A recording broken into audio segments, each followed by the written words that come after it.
Hey there, this is Tim. Tonebenders has done over 300 episodes now. The vast majority have had audio post teams as their featured guests. But I'm trying to expand on that a bit every once in a while by bringing in people that have different jobs but that still connect to the post audio crew. The idea being these are the people we are interacting with to get our projects done, so it might be beneficiary to understand their roles and the trials and roadblocks that they are dealing with. In episode 286, back in November, there was an episode about post supervisors. I got a lot of really great feedback on that one. If you missed it, search it out in your podcast app. Today, I'll be talking to two music supervisors, and I really love this conversation. Music supervisors are kind of pulling on the same rope as the post audio team, but I think there's become a kind of an imaginary wall that separates them from each other. I learned a lot from this one, and I hope you will too. If you have an idea for future talks along these lines, please reach out and let me know what other roles in production or post-production you think Tonebenders should get a conversation going with. Okay, that's the setup, so let's get to the episode.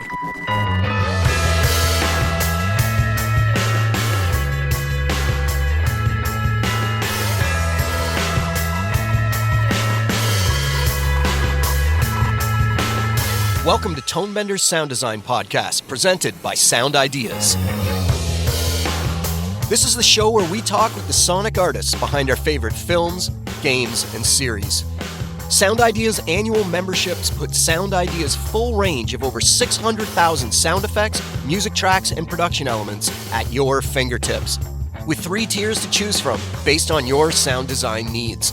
The Creator's Access Plan is perfect for the independent creator working on a smaller scale, looking for high-quality sound options at a great price. With up to 100 downloads, you'll enjoy significant savings compared to buying individual sounds. And you'll have free reign over Sound Ideas' extensive collection. Use the promo code TONEBENDERS50 for 50% off any Sound Ideas annual membership to amplify your future productions. Hello and welcome to Tonebenders Sound Design Podcast. My name is Tim Muirhead and I will be your host today as we learn about the tricky and intricate world of music supervisors. Not so much how to become a music supervisor, but more from the point of view of how the audio post team, or the entire post team for that matter, can get the most out of a relationship with your project's music supervisor. Joining me today are Jody Colero and Michael Perlmutter. Between the two of them, they have almost 60 years of experience as music supervisors on projects that cover a range from wide-release films, indie films, documentaries, animations, prestige series, comedies, dramas. Basically, they have worked on just about every type of project that there is going. So it's great to be able to access their extreme wealth of knowledge in this topic. First up, let me introduce Jody Colero. Jody was recommended to me by the Handmaid's Tale sound team as someone I had to have on the show. It's great to talk with you today, Jody. Nice to see you. Thanks for having me. We also have Michael Perlmutter, who has worked on a few of my favorite films over the years. It's great to meet you today. I haven't met you before, Michael. Glad to see you. Tim, pleasure to be here to sit and talk to Jody and yourself. I really appreciate it. Love talking about our craft. Let's first get to know you a bit. Let me ask you each how you got to be a music supervisor and maybe what's your favorite aspect of the job. Jody, do you want to take that first? Sure. My trajectory is a weird one. I started in the record business as a kid, in the studio business, and then morphed into advertising.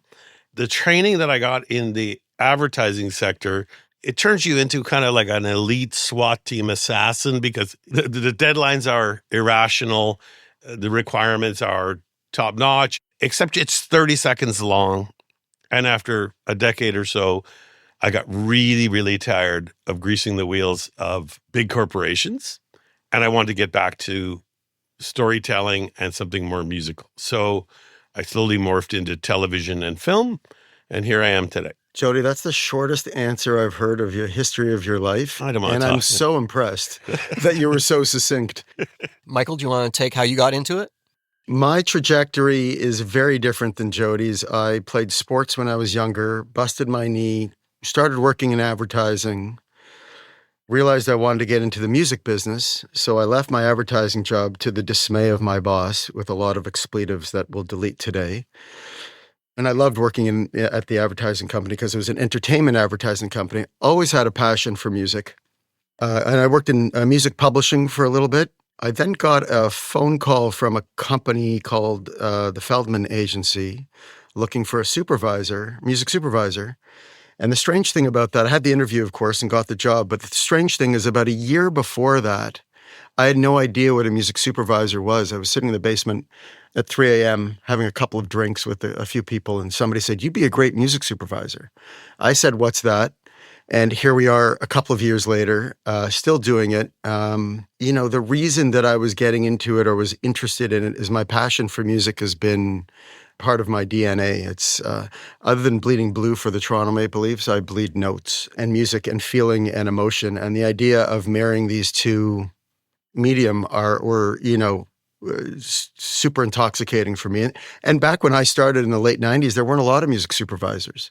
I think there was like 4 or 5 in the country. Yeah. So I've been doing it for a while, and I can't imagine doing anything else in our business because we get to deal with creatives on the music side and on the film, TV, documentary, advertising side. And it's extremely gratifying and always inspiring. And I get to hang out with Jody once in a while. A lot lately. It's Well, good. it is a lot lately, isn't it? The thing I think is important to mention, no matter how you get to this place of like, okay, I'm a music supervisor, everybody comes at it for different reasons. Like I know a couple of great music supervisors with a legal background, which is incredibly important. The truth of the matter is we're in the service of the story. We're in the service of the audience experience. Our gig is not just picking songs. It's how do we work with mixers? How is that song sitting in the edit? How do we get to that song? How do we get out of that song? All those things are as important as the choice of what track we're dropping in. Basically saying there's many ways to get to be a music supervisor, and not all of them are straight. We like both of us have experience on the other side working at record labels or publishing houses, so we kind of understand that side of it. But we're also studio brats. So we spend a whole lot of time in front of consoles trying to figure out how to make stuff sound better. Over the years, what I've noticed is a lot of different kinds of folks with different kinds of backgrounds that are supervisors. There's a few DJs out there that are supervisors. They get hired for specific projects because they're so inculcated into that scene. Some are lawyers, absolutely. Some are music lovers, of course, like myself.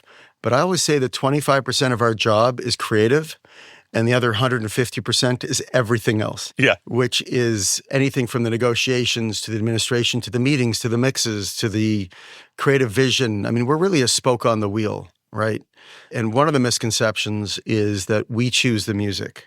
We absolutely help choose the music. And of course, we are suggesting songs all the time.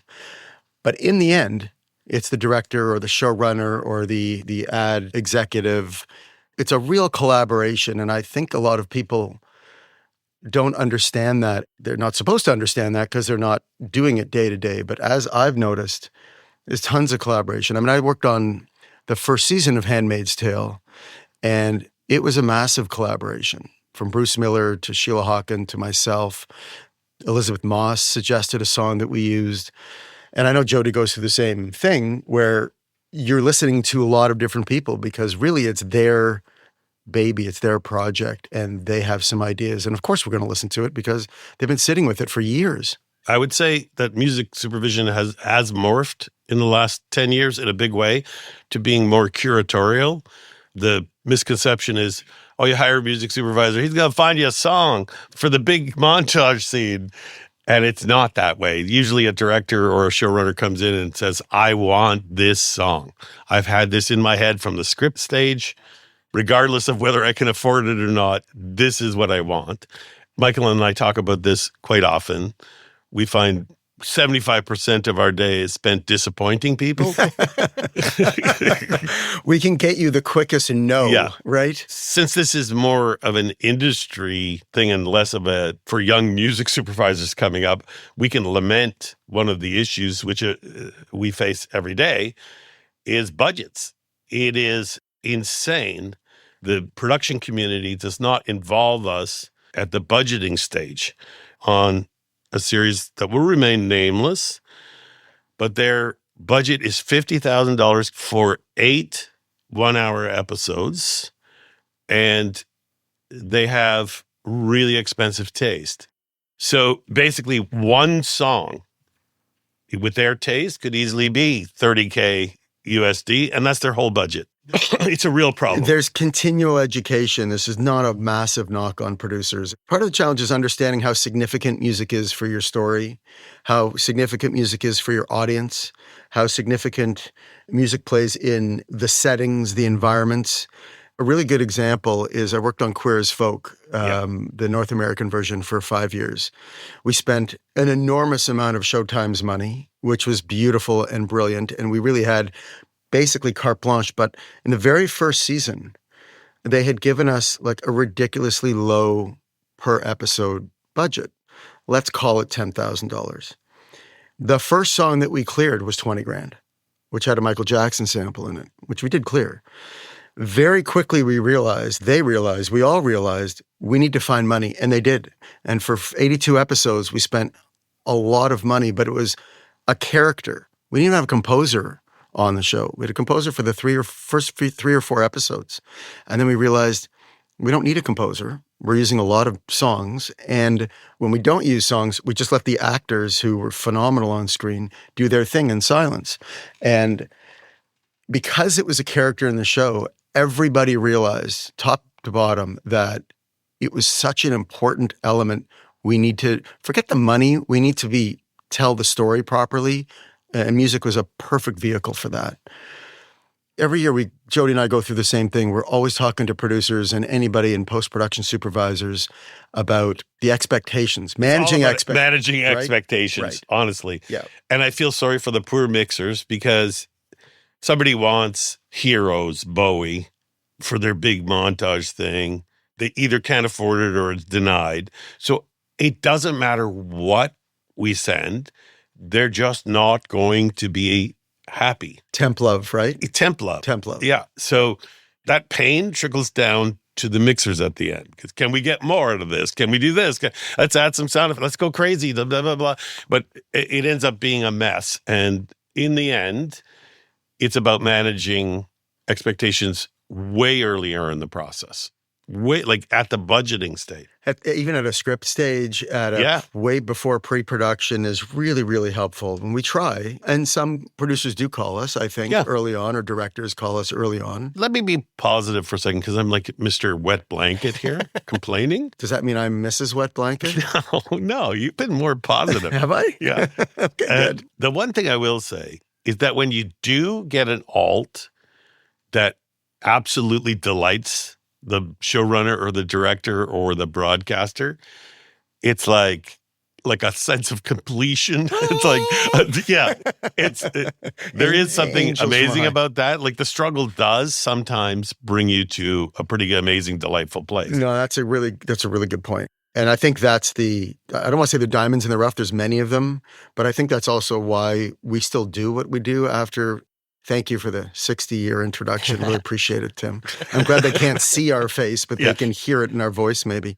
I absolutely agree with that. I mean, every part of production can be frustrating. Every part of life can be frustrating, but there are these amazing nuggets that come through. And I think one of the things that we take pride in as a music supervisor, especially when we're in the creative role, is finding that nugget. Yeah. And that makes it everything worthwhile. And you got to kick at the darkness till you bleed daylight, right? And so you go through 100 different songs to find the right song. I know I worked on a film a while ago called Arbitrage, and I went through with the director 1,100 jazz songs to find the one song. And he told me that after the mix. And I didn't know, because I was up till all hours of the night trying to please him. And also there's a budget issue, so it all wraps around, can we afford it? And so you find songs, you don't want to send it to the director till you know you can hopefully afford it. You have to manage that expectation. Mm-hmm. Like any job is, we're a niche world and it is challenging, but anything in production is challenging.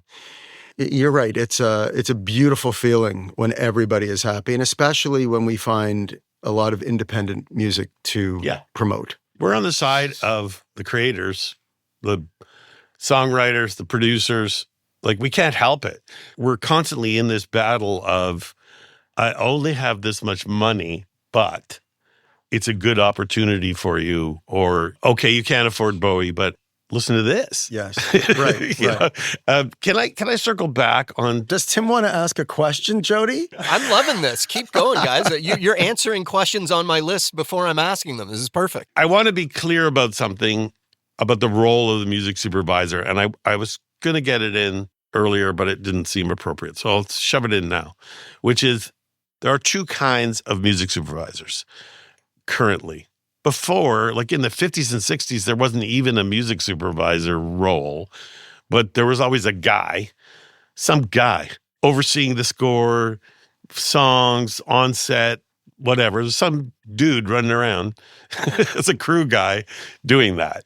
So Michael and I are more in that camp of music supervisor where we are talking to the composer, sometimes a lot, sometimes a little. We're dealing with the music editors. We're sitting in a mix, offer our notes, whether the mixers listen to them or not.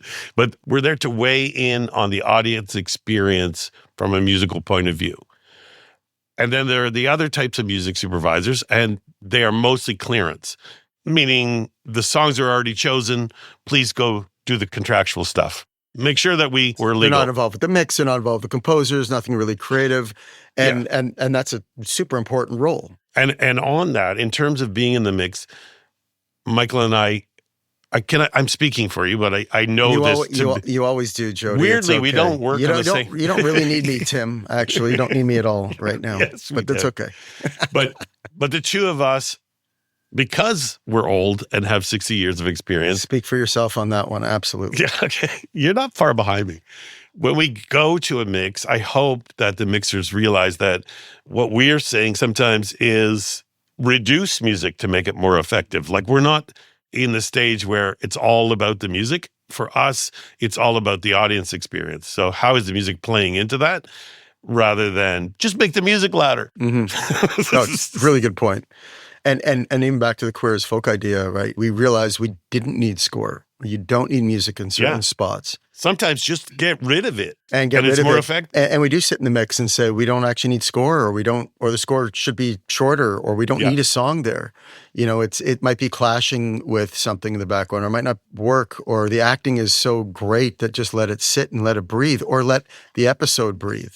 You know, let the story breathe a little bit. And I think that's a really good point. I mean, we're a spoke on the wheel. We have with producers that we work with, and even post people that we work with, and the mixers, you can create an amazing level of trust there. You know, you sit in a mix, there's 10 or 12 people, as we know. I'm not going to sit there and talk about dialogue. I'm not going to talk about sound effects, and I'm not going to talk about anything like that. Sometimes I'm not going to say anything because there's so many people in there, all those people that are going to make notes, they might make those music notes. Mm-hmm. Because a lot of them are really astute at hearing and listening and, as Jody said, creating that experience that they want the audience to receive. There's been a couple times where you've lamented coming on to a project too late. In an ideal world, you're coming on at the script phase. But I'm assuming that's more rare. When are you normally being brought on? Are you normally being brought on when post is happening? Somewhere in between, I would say. In feature... It varies. Yeah, in feature world, we get the script earlier. Yes. In TV is where you're sensing the lamentation from us. I'm going to disagree a little bit with Jody, which will not be the first time today. I think TV were brought in a lot earlier. And I'll tell you why I say that. The way that the TV cycle works, sometimes there's a lot of on-set stuff that needs to happen, right? And so it could be a karaoke, it could be a band. We've both worked on many TV series where there's somebody singing on set. Singing in a car. Or playing. Yeah, singing over singing a song to in a car. Song, exactly. That's a big one. So we get brought in pre-production. So we might have 3 or 4 weeks to clear a song and make sure the actors have it and all that kind of stuff. Sometimes it's earlier. You know, sometimes it's greenlit and they're not really going to pre-production for 2 or 3 weeks. So we have some time. The other reason is, and I know that we've done this, I don't know about you, Jody, I'm sure you've done it, but before the first day of shooting of a TV series, what we like to do is send editors some songs. They can drop them in. Songs we can hopefully afford. And we go and find these songs, however we find them, and we then send them in batches every 2 or 3 weeks, 30 songs, 50 songs, whatever it is. So the editors can play around with it and put it in so that it also Number one, we know we can afford it. Number two, we see if everybody likes them. And then as we get down the road to the spotting session, for example, where we sit with the composer and the showrunner and talk about where music's going, if there's 7 songs in that episode and 5 of them that they've put in already they love, we only have to go find 2 more. Is that a good point? It's a great point. And it's about picture editing. Yes. Picture editors are sitting with the showrunner or the directors long before we are. So they have this intimate relationship that they've built up for days, weeks, whatever. So we like to arm them with batches of songs in one tonality or another to help them define the vibe, basically, the brand, the musical brand of the show, so that we're not at the mercy. To be clear, music editors are my friends. Some of them are my very close friends. Mm-hmm. It's not anti-film editor. But sometimes we get projects where we're dealing with the editor's taste. The picture editor's taste.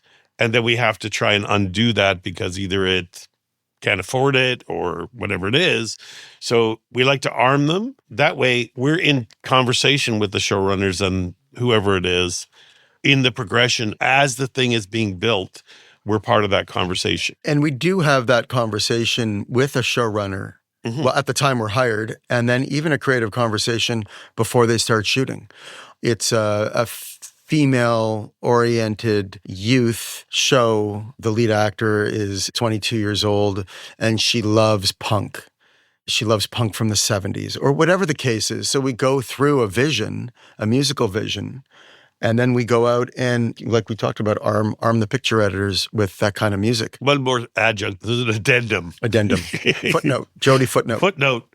And this has just been happening the last couple of years. So picture editors are just scanning YouTube and pulling things off YouTube. Or Spotify. Or whatever. But YouTube is the big killer for us because they'll throw a track in. It's not at its original tempo. It's not an original mix. It's some kind of remix that isn't pre-cleared. And when we go to actually clear the title, it doesn't work anymore.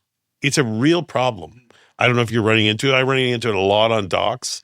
Yes. Yeah, of course. Oh, right. My God. Right. It's like some guy in Minneapolis remixed some other guy's remix of something that it's not an official remix that's released by a record label or by the artist themselves. So It's actually a bootleg, and you can't really clear that kind of stuff. I agree. I think in the picture editor world, one of the things that we don't have to get into picture editing, and I've talked about this with them and with directors, et cetera, is that they're just trying to make their cut the best possible. Yeah.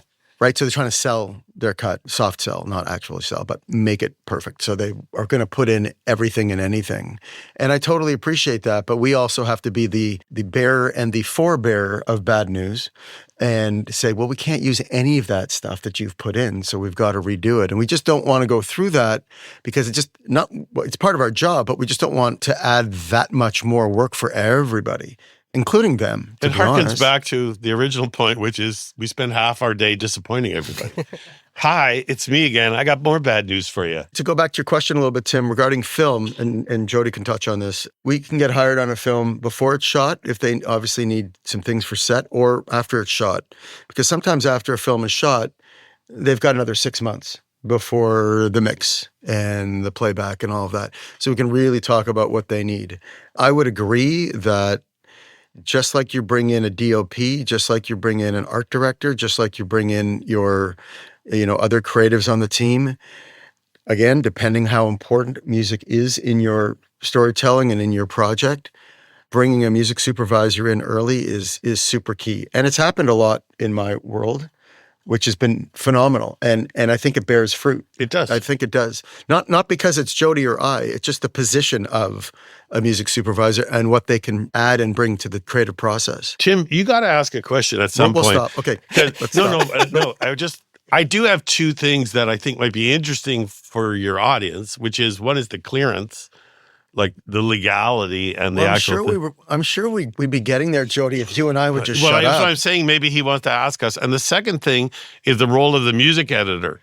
Like, music editors are a big deal. I'm trying to just let you guys cook. As I said, I have a list of questions. You're answering them, a lot of them. Just okay, like You have to understand that like Michael and I are friends in real life. We're competitors, but like what is it, frenemies or whatever? What is it? Frenemies? I don't know. That's like the new Friends sequel, Frenemies. I think that would be awesome. We are competitors, but we're not like aggressive competitors. Like, oh, you got that? Okay, great. No, we're definitely not aggressive. I mean, we speak 2 or 3 times a week. Yeah. We haven't really spoken much about this, but you can tell that I think we have similar aesthetics and how our philosophies behind it. Mm-hmm. Which is great. Anyhow, Tim, I think you should ask a question, and we can talk about what Jody wants to talk about, but you might have a couple other things. I just wanted to interject something about the YouTube that you mentioned. I worked on a project where the picture editor, I'm assuming it was the picture editor, I wasn't around at this point, they pulled something off of YouTube, and it was the right mix. It was the proper version. And then the sound supervisors came in, got the clearance, and got us the real master tapes with the stems. And the YouTube version was probably like 2% faster. Mm-hmm. Mm-hmm. Uh-huh. They'd spent 2 months editing everything to this wrong speed of the song.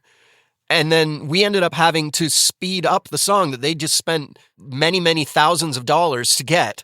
And we had to play it wrong because that was the best solution rather than recutting this whole sequence because it was hitting posts in the song that when we got the real song, it weren't hitting anymore. Did it sound much different when you sped it up another couple of percent? If you A-B'd it, yes, it definitely sounded different. Right. The real issue is the expense of opening up the cut. Yeah. There's another level to that, which I have experienced, which is there are artists who still have control. Might be published by Universal and the master owned by Sony. And Sony will give you the approval or whatever, conditional on artist approval. A lot of artists won't approve some weird edit from YouTube. So you can go to all this work, open up your edit, and then you still have to send it back to the artist who may or may not say yes. So it's a very dangerous game. This is why, like, if there are any post-production, like picture editor people out there, please, please, please check with your music supervisor.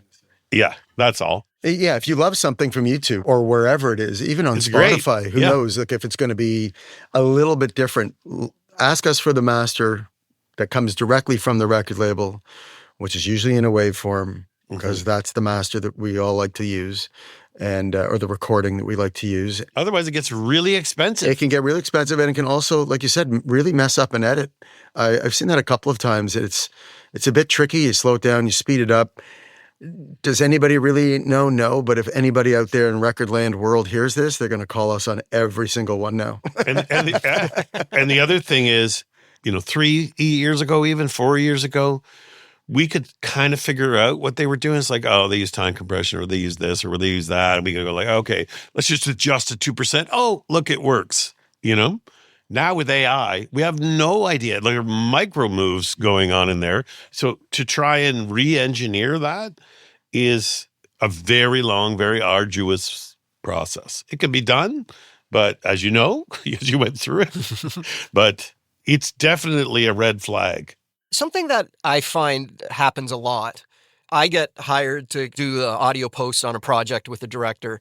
And while we're figuring stuff out and having our initial talks, I'm told that the director his cousin is married to the bassist in a band. We're going to get this song, no problem. Inevitably, that's not how it works out.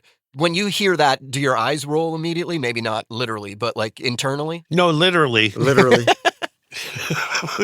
Once a week? It's twice a week? It's really, really tricky. There's 2 elements to this. Jody will have maybe more stories, but there's 2 elements I can think of if I can remember both of them right now. The first is that the artist might say okay. So let's just say the artist does say okay because they've spoken to the dog walker's friend's barber. He's friends with the producer, whatever it is, and that's great. The challenge is the artist actually doesn't own the copyright. The record label has signed them and given them a bunch of money, and they have the rights to negotiate. They still have to go to the artist for approval. For the song part of it, let's say it's the artist saying yes, but the artist only wrote 20% of the song. What about all the other people? And if it's split amongst 4 or 5 other owners, you have to get everybody's approval. So there's that, and they may have said yes, but how much? And how much is everybody going to agree with? And is it going to be $1,000, $2,000? Most likely not if it's a bigger artist. The other thing is the artist might say yes, And then everybody around them is just like, no. And if it is, it's like $150,000, or they rarely license music. Everybody seems to know somebody who knows somebody. And I've had those phone calls a lot.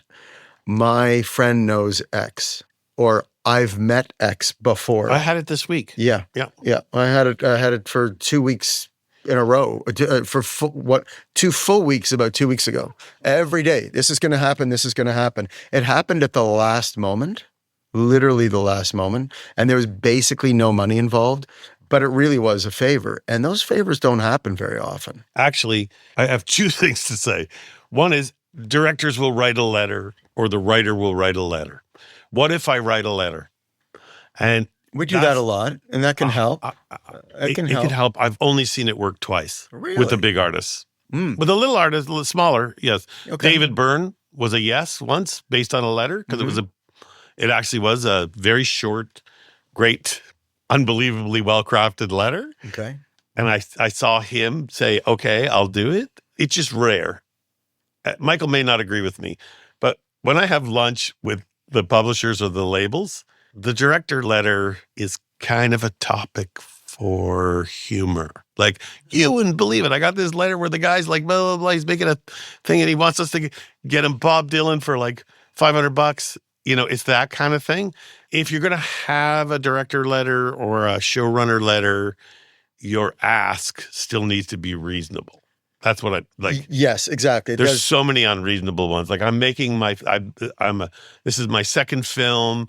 The total budget of the film is $700,000, and I want a Joni Mitchell song for 7 minutes. Yeah, and can I have it for $500? Yeah, absolutely. It's not going to fly. Just the administration costs on issuing the license and going to business affairs and whatever costs more than $500. That's right. That's a good point. I guess I'd like to think that it helps, and I think it helps. Obviously, if it's a $500 use, it might be a little bit different. But if there's a little bit of money and it's a very specific kind of use, and there's a reason, there's like some emotional reason. From what I understand, from some feedback that I've received in the years, the letter was helpful. Yeah, the letter was helpful. Meaning somebody, things. Yeah, exactly. Yeah. Somebody, the manager read it. Maybe the artist read it. Yeah. A super personal story, and why a documentary is being made, or why a specific story is being told in an episode of a TV series, these kinds of things. For sure. And if you do your research and you find out that an artist has, absolutely, spends a lot of time with autistic kids, or is into hunger, whatever, and your story's about that, then sure, it works. Absolutely. But to just say, please, this story's really important to me, it's blah, blah, blah, can I please have your song for no money? I just mitigating everybody's hopefulness out there. And artists get thousands of requests, the bigger artists, thousands of requests a week, or a month, or whatever it is. So I'm surprised to hear that those director letters actually get to them. I just assumed a lot they of sometimes don't. Gatekeepers would just toss them aside before. We might not know. We just might get a denial, right? Yeah. We don't know. But sometimes it comes back, the artist or the manager loved the use, i.e. loved the letter. Here's a reverse one for you. I sometimes really love it when there's an outright denial, because I don't feel comfortable. Like, I'll see the scene, they want whatever I don't want to name names or do any of that kind of stuff, but there's a scene about something and they want to put a song that's important to me from a big artist that was important to me in my life on the scene, and I don't love it. Oh, you mean you don't love it? I don't Jody, love it the personally. supervisor. And then the artist denies it. I'm like, yes. Like,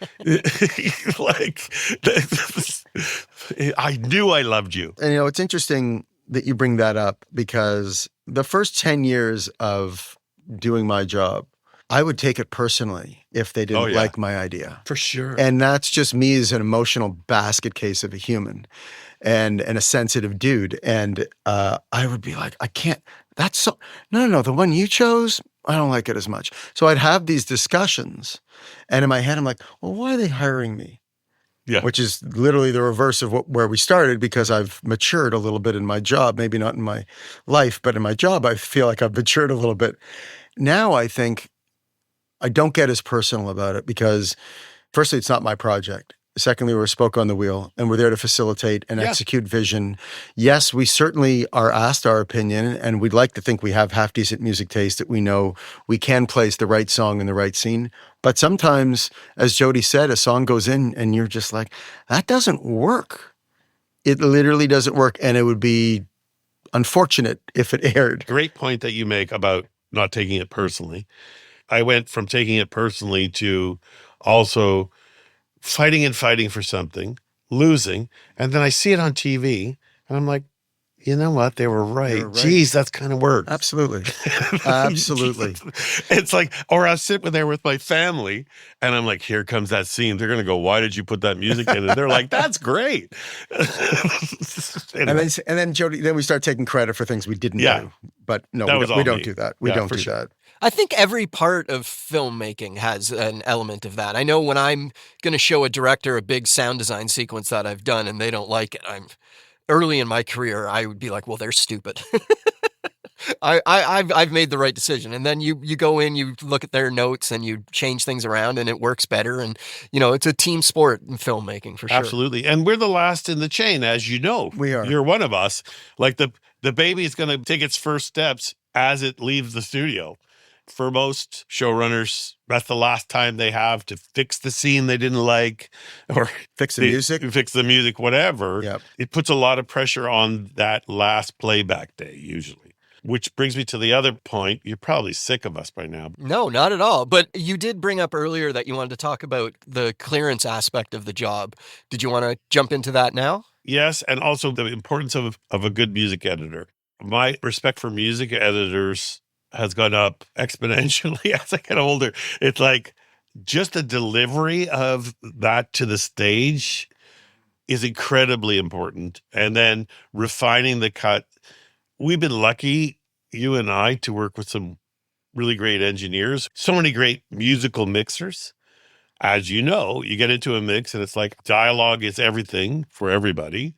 So what gets reduced first is music. For us, that interaction with a music editor where a seamless edit of a song will put you in a situation where you don't have to reduce the volume and you can still work with the dialogue. I think it's a really important thing for your audience to know that music supervisors and music editors, to me, they should be coupled. Like you should hire them both at the same time, kind of thing. I absolutely agree with you. And I feel like I have a codependency relationship with my music editors that I work with. I mean, I'm not a music editor. I don't play an instrument. I understand some things. I can do paper edits. I know what I want to hear. I know what I like. I know what the producer or director might like. But sitting with music editors doing 3, 4, 5 different edits on one song or taking 5 songs and putting it to a scene so we can pitch it, them having the ideas, them understanding fades, them understanding processing if we need to show it properly, like if it's in a store, a convenience store, you want it to come out of these kind of speakers, all this kind of fabulous stuff. It is, I'm going to say it's a thankless job, and I'm here to thank them formally and publicly, as well as everybody else we work with. I don't want to leave anybody out. But the music editors and a music supervisor, they're really, really so entwined. And like you said, Jody, that delivery to the stage is so key, and that conversation between the music editor and the mixer is so key. And I know the music editors that I work with are constantly in contact with the mixers. Mixers are sitting there on the final day with 10, 12, 15 people behind them, all making a million notes, and they have to react on the fly. And it's like improv. It's a performance, right? In some cases. So they need to be able to identify the tools that they have to solve the note. So delivering in a way that your mixer wants it delivered is incredibly important. And that's why, like, Michael and I are both salute the music editor. I don't know about you, but I'm like useless at anything in terms of delivery. I don't think, maybe delivery, we're abdicate. We're not technically proficient like they are. That's for sure. I also want to say something I can say publicly that I tell a lot of people. Mixers have the most patience of any human in the world, any character. I was told a long time ago I had a lot of patience, which I thought was a really lovely compliment. It was a very long time ago, let's put it that way. And sitting, as Jody said, with so many notes from producers, directors, all valid notes, all stuff that they hear and need to get done. The note-taking, the patience, the amount of notes, the amount of voices in the room. It's all part and parcel of how to make the show beautiful and perfect. We all understand the process, but when they're sitting there, same with the music editor, same with the assistant, same with the sound effects people, the ADR people, everybody, I'm always in awe of their even temperament.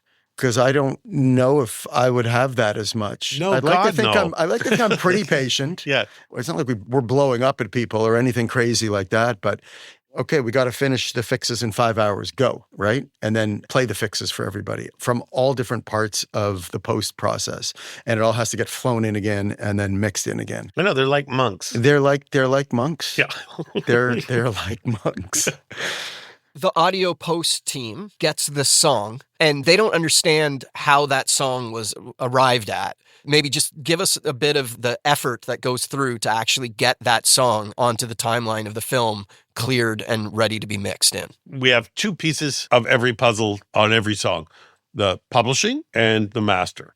They need clearance on both of those. That can be shared by multiple publishers. Generally, the master is with one. Sometimes it's shared. The publishing is the song, the melody, the lyrics, that side. Yes, and master is the performance. There are a million things we have to take into consideration, which is the format. Is it TV, film, web? What do they need? Term, how long? Do you want this cleared in perpetuity, or are you willing to do a 10-year deal and then you'll have to renew it again or strip the music out in 10 years? Where it's going to be played? Is it theatrical? All those things. Like, there's a million considerations. And if you do not have it absolutely cleared by the time you're in playback, then you simply cannot air it. Which means you need a plan B and C Yes. beforehand approved.